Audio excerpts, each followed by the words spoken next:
Shalom Aleichem Beshem Hamasya. Salam dalam Kristus. Saudara-saudara, kita tahu bahwa pada zaman dahulu, pada masa Firaun itu, khususnya di kota Memphis, itu hidup sebuah kultus atau penyembahan yang dikenal dengan Apis dan Hapi atau Apis atau Hapiak dalam bahasa Koptik, itu adalah putri dari Hathor. Dan Hathor itu adalah dewa dalam bentuk lembu atau sapi.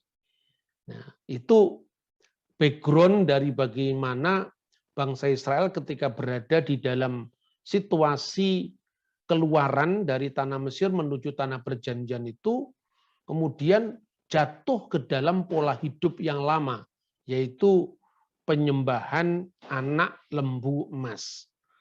Nah, itu terjadi pada zaman Musa dan Harun ketika bangsa Israel, ketika ditinggal oleh Musa untuk menerima Asyeret Hadivarim, atau 10 perintah Tuhan itu, menyuruh Harun untuk membuat itu adalah anak lembu emas, patung anak lembu emas untuk mereka sembah. Dan kita sudah melewati pembahasan-pembahasan yang cukup panjang, sampai kemudian kita sekarang membahas kitab 1 Raja-Raja. Nah, di dalam kitab 1 Raja-Raja itu dikisahkan tentang perpecahan kerajaan Salomo. Nah, ketika kerajaan Salomo itu pecah, kemudian bangsa yang di sebelah utara, yaitu dikenal sebagai kerajaan Israel, itu ingin tampil beda dengan kerajaan saingannya, yang tidak lain adalah kerajaan induknya, yaitu Yehuda, untuk membuat penyembahan yang mengingatkan mereka kembali kepada masa lalu mereka di tanah Mesir. Dan itu untuk memikat orang-orang Israel agar mereka tidak mengikuti ibadah bait suci di Yerusalem. Nah, itulah yang kemudian pada masa kerajaan Israel berpecah itu Yerobeam memulai ibadah baru. Lalu dia membuat patung lembu emas, yang satu ditaruh di Betel dan yang lain ditaruh di Dan, wilayah Dan. Seperti disebutkan dalam 1 Raja-Raja pasal 12 ayat 29. Nah, saudara-saudara, kemudian apa yang dilakukan oleh orang-orang Israel di wilayah utara itu, sekalipun itu diikuti oleh mayoritas suku Israel, itu mereka ingin membuat penyembahan yang baru yang menarik orang-orang Israel, yang secara naluriah mereka memang lebih lebih tertarik dengan penyembahan Tuhan yang lebih kelihatan, yang lebih nyata. Nah, maka kemudian dibuatlah patung lembu emas itu, diletakkan di antara satu wilayah dan batas wilayah lain, yaitu antara Betel dan Dan. Nah, laporan sejarah khususnya yang dibuktikan oleh 2 prasasti yang telah ditemukan. Yang pertama adalah prasasti Kirbet Elkom, dan yang kedua adalah prasasti yang menggambarkan bagaimana bangsa Israel itu melakukan sinkretisme penyembahan terhadap Elohe Yisrael, yaitu Adonai Allah Israel, dengan Dewi Aserah. Dan Dewi Aserah itu tentu adalah digambarkan dengan seorang dewi, seorang perempuan.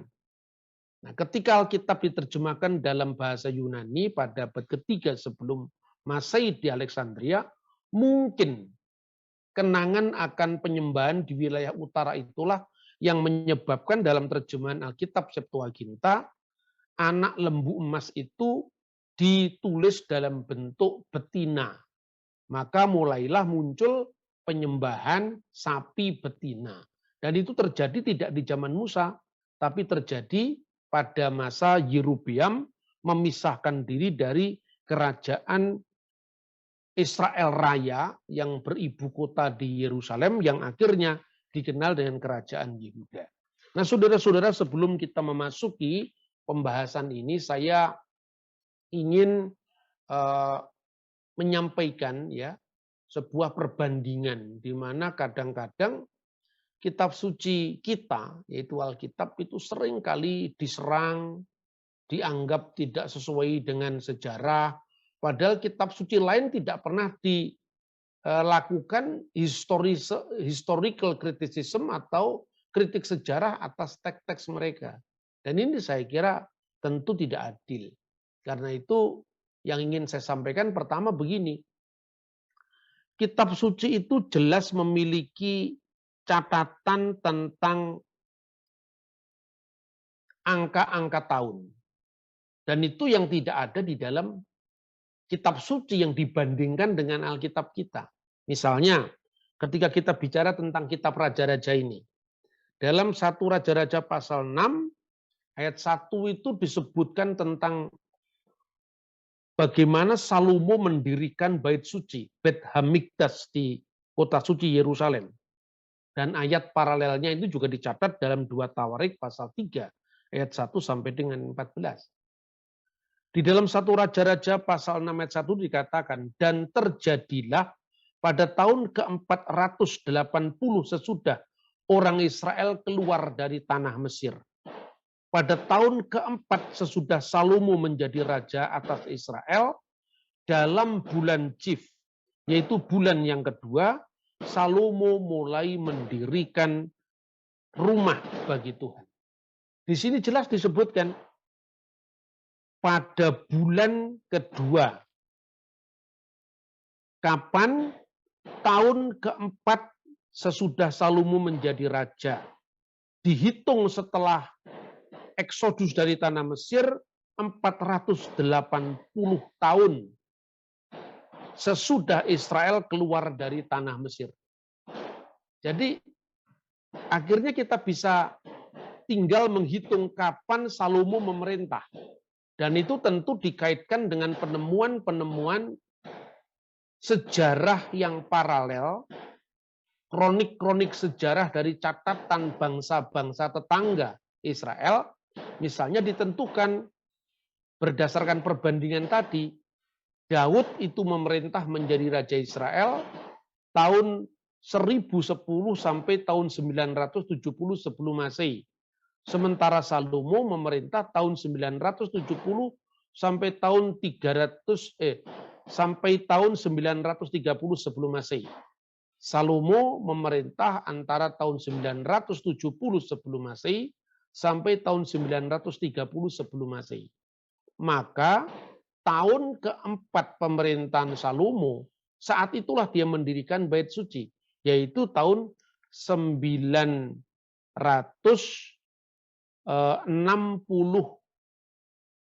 ya, karena 970 dikurangi 4 ya, tahun 966 misalnya. Dari sini kemudian dihitung mundur ke belakang. 480 tahun sesudah Israel keluar dari tanah Mesir tadi, maka akan muncul kalender dini terjadinya Eksodus, yaitu pada abad 15 sebelum Masehi. 1446 sebelum Masehi. Itulah terjadinya Eksodus dari tanah Mesir. Dan setelah itu bisa dilakukan cross check dengan kronik raja-raja Mesir setelah ditemukannya prasasti yang sangat terkenal, yaitu Rosetta Stone atau batu Rosetta. Siapa yang memerintah, misalnya Tutmose ketiga dan seterusnya. Nah, sementara itu tidak semua sejarawan sepakat dengan kalender yang dipakai. Itu kalender apa? Ada yang memakai kalender Julian, ada yang memakai kalender Ibrani. Nah, pertanyaannya, apakah Alkitab itu dicatat menurut kalender yang mana? Itulah yang seringkali menjadi perbedaan antara satu sejarawan biblikal dengan sejarawan yang lain. Tetapi perbedaan ini tidak terjadi pada fakta dasarnya. Karena itu ada yang memandang bahwa keluaran itu terjadi pada abad 12 dan Fir'aun yang berkuasa pada saat itu adalah Ramses kedua misalnya. Dan itu dicocokkan dengan misalnya informasi dari Keluaran pasal 1 ayat 11 tentang pembangunan kota Ramses. Perbedaan semacam ini terjadi di dalam penulisan sejarah dunia dimanapun. Nah, oleh karena itu tidak fair ketika kita kemudian memanfaatkan perbedaan-perbedaan angka tahun karena alasan yang sudah saya sampaikan, misalnya dibandingkan dengan kitab suci agama lain. Dan ini pernah terjadi ketika seorang mu'alaf dari Prancis, ya, namanya Dr. Maurits Bucaille, dokter ahli bedah, yang menulis buku Bible, Quran, dan Sains Modern. Lalu dia mengumpat-umpat seolah-olah ya dalam pengertian Alkitab tidak sesuai dengan sains modern karena angka tahunnya berbeda-beda. Sementara itu dia melompat pada kesimpulan baru dengan tanpa menguji kitab suci yang dimaksud. Misalnya kalau Al-Quran itu sesuai dengan ilmu pengetahuan. Nah, Al-Quran pertama tidak diuji secara metode yang sama ketika dia menggunakan pengujian historis dari para sarjana yang dikutipnya ya terhadap Alkitab. Jadi tentu tidak fair karena pertama, Al-Quran tidak memuat angka-angka tahun, kapan keluaran itu terjadi, pada tahun keberapa pemerintahan Salomo, itu tidak pernah ada. Maka ini tidak fair. Ibaratnya begini ya, ketika Anda menulis tentang misalnya sejarah Nusantara pada masa VOC atau pada masa Hindia Belanda. Stanford Raffles itu telah menulis buku yang berjudul The History of Java. Nah, di dalam buku ini jelas dia menyebut angka-angka tahun dan itu tentu lebih mudah ya. Sebelum Raffles dia juga mencatat tentang catatan peristiwa-peristiwa penting dan catatan itu yang sampai sekarang didokumentasikan di negeri Belanda di Universitas Leiden yang dikenal dengan Dak Register. Jadi catatan harian itu sampai tanggalnya, tahunnya, bulannya, bahkan jamnya. Kapan penangkapan misalnya Panembahan Romo, kapan penangkapan Trunojoyo, itu ditulis setiap peristiwa dengan hari, tanggal, bulan, tahun. Dan ini menjadi rujukan sejarah tentang penulisan Nusantara, penulisan wilayah Indonesia ini sebelum menjadi Indonesia tahun 1945. Tidak bisa dibandingkan dengan misalnya catatan Babat Tanah Jawi. Karena Babat Tanah Jawi itu tidak memuat angka tahun, tidak memuat bulan. Kadang-kadang kalau dia memuat Condro Sengkolo itu kadang-kadang tidak sesuai dengan sejarah berdasarkan pengujian dari sumber-sumber yang akurat ditulis pada zamannya. Inilah yang disebut sumber primer. Belum lagi kalau misalnya dibandingkan dengan cerita rakyat, misalnya trauma perang ketika terjadi pada zamannya Amangkurat I, kemudian Amangkurat II, pembunuhan para ulama tembayat pada masa Amangkurat I itu terjadi 6.000 ulama yang dibantai dengan satu dentaman meriam sapu jagat di Pleret misalnya. Itu semua catatan historis, sementara catatan Babat tidak memuat sama sekali itu. Nah, untuk membandingkan keduanya kan tidak tepat. Misalnya, catatan Dak Register pada tahun 1680 misalnya, saat terjadinya perang melawan VOC, itu antara catatan Dak Register berbeda dengan catatannya Raffles misalnya. Kalau catatan Dak Register berbeda dengan Raffles, kadang-kadang iya. Tapi Raffles kan ditulis itu puluhan tahun setelah Dak Register. Nah, tinggal dicek sumbernya Raffles dari mana. Tapi kemudian tidak tepat ketika Anda mengambil salah satu catatan yang Anda anggap benar, misalnya memilih catatan Raffles dan ternyata ini sesuai dengan apa yang ditulis di dalam catatan kakek saya ketika kakek saya menerima mimpi bahwa sesungguhnya Trunojoyo ditangkap pada hari Selasa. Misalnya tentu tidak tepat karena satunya dasarnya sumber primer, satunya dasarnya keyakinan yang tidak bisa dibuktikan atau di cross check secara historis. Nah, inilah yang saya ingin sampaikan di dalam konteks pembelajaran Alkitab. Sehingga kalau Alkitab itu hanya dipahami sebagai catatan-catatan normatif, maka ya tergantung siapa yang percaya. Kalau nggak percaya ya itu bukan firman Tuhan. Kalau percaya itu ya dengan sepenuh hati kita sebut sebagai firman Tuhan. Tapi kalau itu terjadi, apa bedanya dengan keyakinan orang lain yang suka mengkritik kekristenan tapi tanpa mengkritisi kitab sucinya sendiri dengan metode yang sama yang dia diterapkan untuk mengkritisi kitab sucinya orang lain. Bahkan misalnya ketika Anda mendengar bahwa katanya Candi Borobudur dibangun oleh Nabi Sulaiman misalnya. Itu mirip sekali yang saya sampaikan tadi. Karena di Jogja ada kampung namanya Sleman atau Kabupaten Sleman. Nah, ini Sleman yang mana? Karena yang pertama, Raja Salomo itu orang Yahudi. Bahasanya bukan bahasa Arab. Ya, hidupnya abad 9 sebelum Masehi. Bahasanya bahasa Ibrani. Dengan demikian tidak bisa dibandingkan dengan Kabupaten Sleman di Yogyakarta. Tanpa melacak kapan mulainya ada nama Sleman itu. Misalnya, itu yang pertama. Jadi tidak berimbang perbandingan seperti ini. Ketika kita membaca Alkitab, ketika kita tidak mampu untuk melakukan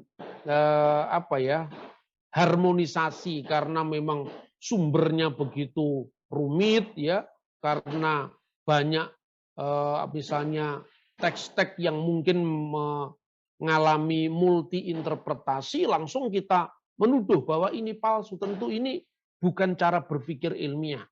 Saya menyebutnya sebagai suatu quasi science, cara berpikir kuasi ilmiah. Jadi artinya ilmiah-ilmiahan. Nah, padahal kalau kita membaca Alkitab itu kita tidak hanya bertemu dengan klaim ayat-ayat, tetapi kita juga bertemu dengan bukti-bukti sejarah yang paralel. Nah, salah satunya misalnya ketika kita sama sekali hanya membayangkan Sulaiman atau Raja Salomo itu orang yang misalnya mirip dengan cerita-cerita rakyat ya, bisa bicara dengan semut, bisa bicara dengan burung. Tentu itu kalaupun dipahami secara metaforik ya, tetapi tetap toh tidak akan menjelaskan tentang aspek historisitas kehidupan Salomo. Ini coba dibandingkan dengan penemuan kalender yang terjadi atau yang dibuat, yang ditulis pada masa Salomo, yaitu kalender pertanian yang disebut kalender Geser. Nah, kalender ini ditulis dalam bahasa Ibrani kuno, aksara Paleo-Hibru. Cocok. Anda lihat aksaranya itu aksara yang dipakai di zaman Raja Salomo. Ketika Anda membaca prasasti Tugu abad ke-5 di Jawa Barat, tentu memakai huruf-huruf yang dipakai sejaman dengan abad ke-5. Ketika Anda membaca kitab Negara Kertagama di abad 14, dia menggunakan huruf Jawa kuno yang berbeda dengan Hono Coroko pada masa kerajaan Surakarta Hadiningrat pada abad 17, 18, 19. Nah ini di tes dari konteks paleografi, yaitu bentuk tulisan dan seterusnya. Kemudian kalender ini memuat sekelumit informasi tentang bagaimana orang di zaman Raja Salomo membagi waktu untuk kegiatan pertanian. Nah, yang di kolom pertama itu adalah aksara Paleo-Hibru. Kita tampilkan sesuai dengan bentuk hurufnya dari zaman Salomo. Dan yang kedua itu adalah huruf Ibrani dengan ejaan modern. Lalu kita muat bagaimana transliterasinya dan terjemahannya dalam bahasa Indonesia. Misalnya 2 bulan pemetikan buah zaitun, 2 bulan penaburan benih, 2 bulan akhir penaburan, 1 bulan panen, rami dengan cangkul, 1 bulan panen buah barley, 1 bulan panen gandum, 2 bulan pemangkasan atau panen anggur, 1 bulan panen buah ara, dan seterusnya. Dan bulan-bulan itu bisa direkonstruksi. Misalnya pada saat pemetikan zaitun, ya, itu terjadi pada antara bulan Tisri dan Markheswan, dan seterusnya. Waktu penaburan benih itu bulan Sefat sampai bulan Adar. Ini tinggal mencocokkan bagaimana sistem kalender pertanian yang dipakai, nama-nama bulan yang dipakai pada masa Salomo yang telah mengalami pergeseran sedikit dari bulan-bulan yang dipakai pada masa sebelumnya, dan nanti setelah pembuangan di Babel mulai muncul nama-nama bulan karena penyesuaian dengan kebudayaan di mana bangsa Israel itu dibuang. Nah, selanjutnya di dalam narasi kitab Raja-Raja pasal 11 mulainya, ya, itu bicara tentang Salomo yang jatuh dalam dosa Abudazarah, penyembahan ilah-ilah asing karena cintanya kepada banyak wanita. Ia mempunyai 700 istri dari kaum bangsawan dan 300 gundik. Istri-istrinya itu menarik hati Salomo dibandingkan dengan ketertarikannya atau komitmennya atau ketaatannya pada Tuhan. Salomo melanggar Torah, sebab Torah melarang kawin campur dengan bangsa-bangsa lain karena alasan mereka akan mencondongkan hatimu kepada ilah-ilah mereka. Dosa pada penyembahan berhala ini telah masuk Israel melalui istri-istri Salomo karena hati Salomo telah terpaut mereka dengan cinta. Dosa Salomo dianggap lebih besar dari dosa ayahnya, Raja Daud, yang sepenuh hati terpaut kepada Tuhan. 1 Raja-Raja 11 ayat 14. Dosa-dosa Salomo dirinci. Salomo mengikuti Astoret, dewi orang Sidon, Milkom, dewa kejijikan bangsa Amon. Lalu dia mendirikan bukit pengorbanan bagi Kamos, dewa bangsa Moab, dan Molok, dewa kejijikan orang Amon. Semua istri Salomo mempersembahkan korban ukupan dan korban sembelian bagi ilah-ilah mereka. Nah, karena itu sebagai hukuman atas kesalahan Salomo itu, Tuhan membangkitkan lawan bagi Salomo. Tuhan membangkitkan lawan bagi Salomo dengan membuat negerinya atau negara yang dipimpinnya itu mengalami banyak musuh. Dan di sini kata lawan itu digunakan kata Satan, sama persis dengan ungkapan untuk iblis. Bedanya kalau diberi definite artikel kata sandang Syatan itu artinya syaiton atau iblis. Tapi kalau tanpa kata sandang, hanya kata Satan, itu bisa bermakna lawan-lawan dari manusia. Dan penulis 1 Raja-Raja dan Tawarik menyebut lawan yang berwujud manusia, mendorong Daud mengadakan sensus misalnya. Ini paralelnya. Oleh karena itu, jika frasa murka Tuhan dalam 2 Samuel 24 ayat 1 diparalelkan dengan kata lawan, maka maknanya menjadi sangat jelas.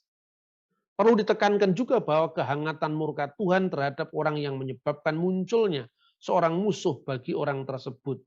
Misalnya seperti yang disebutkan dalam Hakim-Hakim pasal 2 ayat 14, kemudian 2 Raja-Raja pasal 13, 3, dan seterusnya. Apalagi dalam ketiga ayat yang kita kutip di atas, yaitu 1 Raja-Raja 11, ayat 14, ayat 23 dan 26, dengan jelas mengartikan Satan tanpa kata sandang itu bermakna lawan. Nah, contoh misalnya, salah satu contoh misalnya 1 Raja-Raja 11 ayat 14. Kemudian Tuhan membangkitkan seorang lawan bagi Salomo. Wa yakem Adonai Satan li Salomo. Siapa satannya Salomo itu? Adalah Hadad orang Edom, ia dari keturunan Raja Edom. Lalu contoh lagi dalam 1 Raja-Raja 11 ayat 23. Di sana disebutkan juga Tuhan membangkitkan lawan bagi Salomo. Wa yakem Elohim lo Satan. Dan dibangkitkanlah oleh Elohim baginya Satan, yaitu lawan Salomo, yakni Rezon ben Eliada, yang telah melarikan diri dari tuannya, yakni Hadadazer Raja Zoba. Lalu satu lagi, misalnya 1 Raja-Raja 11 ayat 25. Dialah yang menjadi lawan Israel sepanjang umur Salomo. Wa yehi Satan li Yisrael kol yeme Salomo. Di mana dia mendatangkan malapetaka seperti Hadad. Ia muak akan orang Israel dan menjadi raja atas bangsa Aram. Nah, inilah dibangkitkannya lawan-lawan bagi Salomo itu yang membuat kerajaannya terkoyak. Maka akibat dari lawan-lawan Salomo yang dibangkitkan oleh Allah karena dosa Salomo, Tuhan akan mengoyakkan kerajaan dan memberikan kepada hamba-Mu. Namun Tuhan belum melakukannya pada masa hidup Salomo. Karena apa? Tuhan memandang kesetiaan ayahnya, yaitu Raja Daud. Dan baru di tangan anaknya Salomo, yaitu Rehabiam, kerajaan itu benar-benar akan dikoyakkan. Namun tidak semua kerajaan itu dikoyakkan. Tuhan telah menyisakan satu suku tetap diberikan kepada anak Salomo, yaitu Yehuda. Karena hambaku Daud dan oleh karena Yerusalem yang telah kupilih. Maka kenapa Yehuda dipertahankan?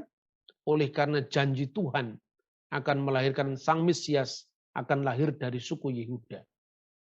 Benih-benih pemberontakan terjadi ketika Salomo masih hidup. Selain Tuhan membangkitkan para satan atau para pelawan, yaitu raja-raja sekeliling Israel. Juga Yerobeam sudah mau dilantik secara simbolis oleh Nabi Ahia dari Silo. Yaitu Yerobeam membawa kain utuh yang kemudian dikoyakkan menjadi 12. Ahia memerintah agar Yerobeam mengambil 10 koyakan, yang artinya melambangkan 10 suku yang mengikuti wilayah utara, dan mengecualikan satu suku yaitu Yehuda seperti apa yang difirmankan Tuhan. Mendengar itu kemudian Salomo berikhtiar untuk membunuh Yerobeam, tetapi ia lari ke Mesir dan dia datang kembali ketika Salomo sudah mati. Jadi inilah jalannya sejarah tentang bagaimana Israel nanti terpecah. Dan pada periode selanjutnya Anda bisa langsung memakai skema yang selalu sering saya pakai dalam kajian-kajian kitab suci kita. Dari masa Israel Raya, The Great Israel. Pada masa Saul, Salomo, kemudian saatnya dibangun bait suci pertama tadi, dengan sangat rinci disebutkan pada bulan kedua, pada 480 tahun setelah bangsa Israel keluar dari tanah Mesir, terjadi pada pemerintahan keempat Salomo. Itu jelas sekali. Kemudian Yerobeam I yang mendirikan penyembahan baru tadi antara Betel dan Dan tadi. Lalu penyembahan sapi tadi. Lalu yang di sebelah selatan, Rehabiam putra Salomo terus meneruskan kerajaan itu sampai bertahan tahun 586, sementara yang di utara bertahan sampai tahun 722. Nanti kemudian masa kembali dari Babel, munculnya sekte Samaria, kemudian masuk di dalam zaman penindasan Persia, lalu Yunani, termasuk Seleukid pada masa itu, kemudian muncul kerajaan Israel merdeka di bawah wangsa Makabe, lalu kemudian Israel jatuh kembali di dalam kekuasaan Roma, sampai tahun Bait Allah dihancurkan pada saat setelah zamannya Kristus. Itulah sebagai sebuah kronik sejarah yang panjang yang bisa kita saksikan dari jalannya sejarah itu. Lalu ini catatan lebih jelas yang saya sampaikan di awal presentasi saya tadi, 1 Raja-Raja pasal 12 ayat 38. Menurut teks Ibrani Masoretik. Sesudah menimbang-nimbang maka raja membuat 2 anak lembu jantan dari emas. Dalam bahasa Ibrani Sane Egleisahab. Dan ia berkata kepada mereka, sudah cukup lamanya kamu pergi ke Yerusalem, wahai Israel. Lihatlah kini ilah-ilahmu yang telah menuntun engkau keluar dari tanah Mesir. Jadi sebetulnya ini adalah persekongkolan antara politik dan agama. Dan kita melihat bagaimana sangat genitnya isu-isu agama itu ketika dijual ke ranah publik melalui kepentingan politik. Sebetulnya Yerobeam juga tahu kalau bukan lembu jantan dari emas itu yang menuntun orang-orang Israel keluar dari tanah Mesir. Tetapi motivasi dia untuk membuat penyembahan baru tadi karena ketakutannya sekalipun dia telah memperoleh dukungan dari sebagian besar suku-suku Israel yang tercatat dalam teks yang kita baca 10 suku. Namun dia melihat bahwa bait suci yang dibangun Salomo letaknya di Yerusalem. Dan itu akan menjadi magnet yang sewaktu-waktu bisa mengembalikan orang-orang Israel yang telah memberontak terhadap putra Salomo, yaitu Rehabiam, akan kembali ke Yerusalem. Karena motivasi politik inilah maka dia membangun semacam penyembahan tandingan yang mengalihkan agar umat Israel yang dia pimpin tidak kembali ke kerajaan lawannya yaitu Yehuda. Nah, teks Septuaginta itu menarik dari ayat yang sama 1 Raja-Raja 12 ayat 28. Di mana sesudah menimbang-nimbang persis dengan apa yang tertulis dalam teks Ibrani, maka raja membuat 2 anak lembu betina dari emas. Dio Damaleis Krisos. Dio Damaleis Krisos. 2 anak lembu betina dari emas dan dia berkata kepada mereka dan seterusnya. Sudah cukup lamanya kamu pergi ke Yerusalem wahai Israel. Lihatlah kini ilah-ilahmu dan seterusnya. Nah saudara-saudara itu yang bisa kita lihat dari kenapa ada patung anak lembu betina dari emas ganti dengan patung anak lembu laki-laki dari emas. Kita bisa melihat historical background-nya. Dalam agama Mesir kuno, Apis atau Hapis, bahasa Koptiknya Hapi, misalnya dikaitkan dengan Hapi Ak, kehidupan atau Hapi yang hidup, adalah banteng suci, ilah yang disembah di kota Memphis. Apis ini adalah putra dari Dewi Hathor, Dewi utama Mesir kuno. Bahaya politisme Mesir ini membayangi Israel. Bahkan ketika Israel sedang melakukan eksodus di bawah pimpinan Musa dan Harun menuju ke tanah perjanjian. Bahkan lebih jauh lagi ketika Israel sudah menyeberangi tanah perjanjian, sudah memasuki tanah perjanjian. Mereka sudah melewati zaman Yosua, zaman hakim-hakim, kemudian zaman Raja Saul, zaman monarki itu, zaman monarkinya Daud, zaman monarkinya Salomo, lalu mereka kembali lagi kepada pola-pola penyembahan lama yang dianggap itu mengikat semangat orang-orang Israel. Lalu Israel membuat patung Apis untuk menjadi pengantara dengan Tuhan sembahan mereka. Nah, posisinya ini mirip sekali dengan misalnya Petah, ya. Petah itu dewa Mesir, Osiris, kemudian Atum.